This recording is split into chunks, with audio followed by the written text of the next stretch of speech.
Welcome back to my channel. It's summertime, kaya samahan nyo kami at tayo ay maliligo sa dagat syempre. At habang tayo ay bumabiyahe, shoutout sa lahat ng silent viewers, sa lahat ng OFWs at sa lahat ng mga sumusuporta kay Katribo. Thank you so much for all the love and support. To all the newbies in this channel, kindly give it at least 2 days before I can get back to you. And if you happen to pass by my channel, please consider subscribing and hit that notification bell so you won't miss my upcoming videos. So stay tuned and enjoy watching!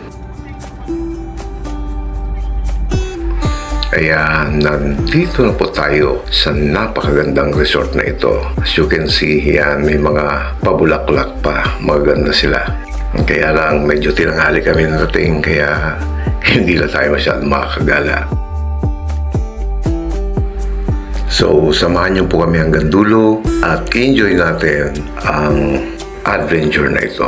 Thank you!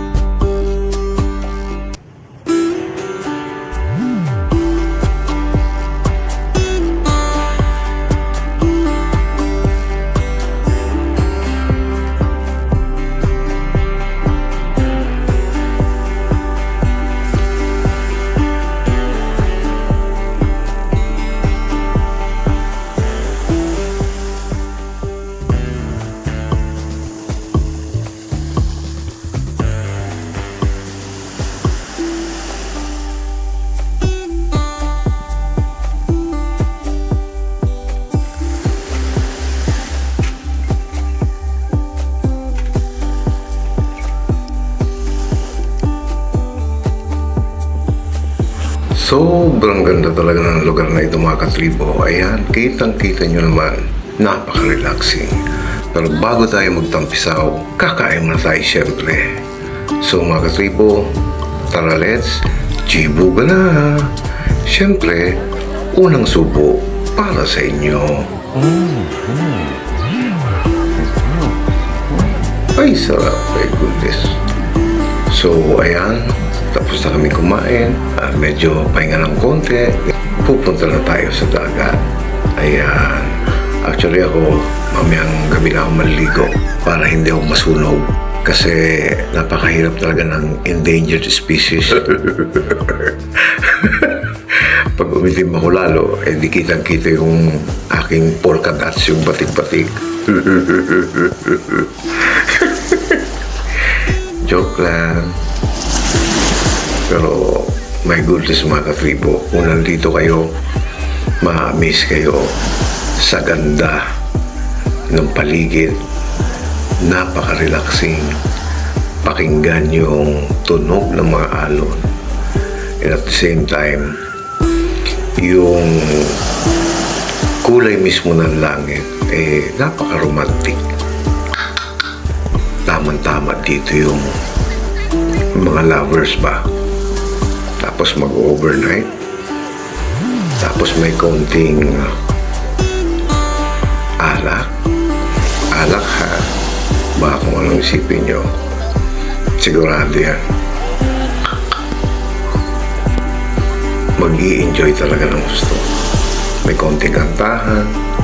May konting agpati-pataranta. Habang nagkikwentuhan. Sold na sold talaga. Diba?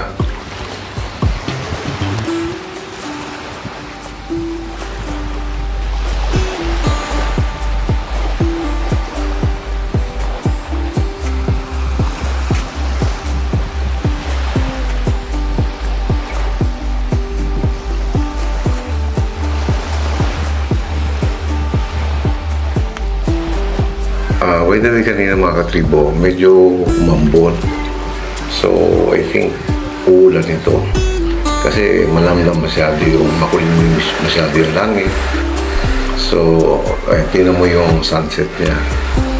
Hindi ganun ka-klaro. Kasi nga, makulimlim yung panahon. So, siguro magiging maulan yung gabi. Ayan, lumakas na yung mga alon. masyadong wild yung dagat. So, ako siguro maliligo ako mamaya sa gilid na lang. Pero kung if ever umulan or masyado malamig yung tubig, hindi na lang muna ako maliligo.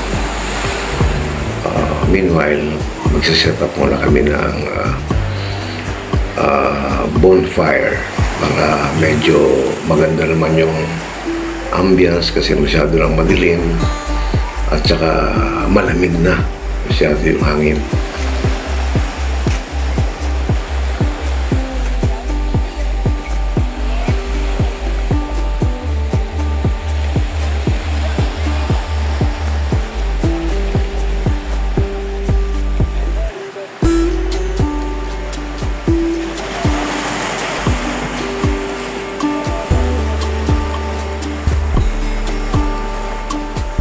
So, ayan mga katribo, patilim na ng padilim yung panahon at mararamdaman mo na talaga yung sobrang lamig ng hangin galing sa laot at medyo maambon-ambon.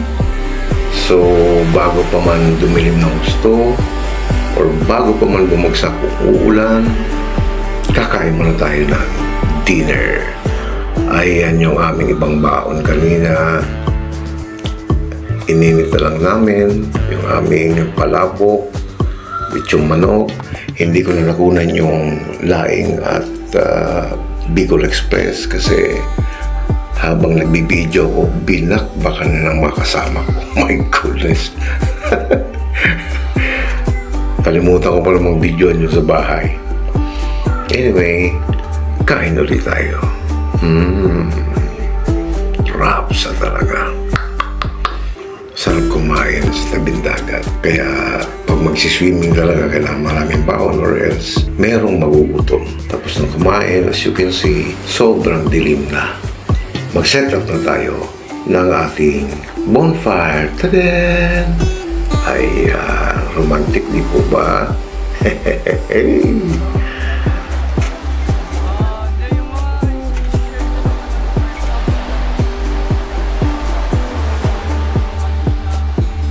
So, that's it for today mga katribo.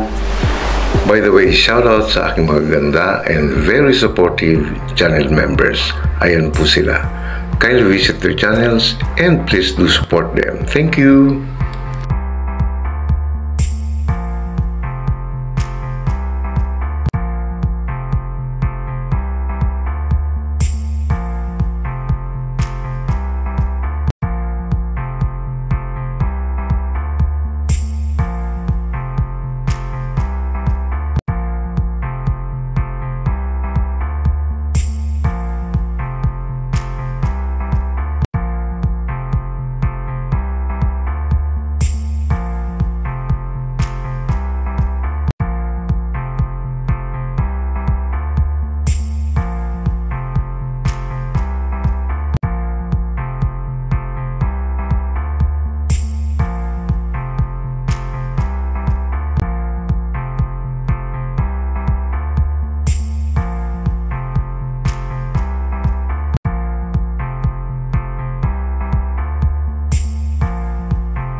Hanggang dito lang tayo mga katribo.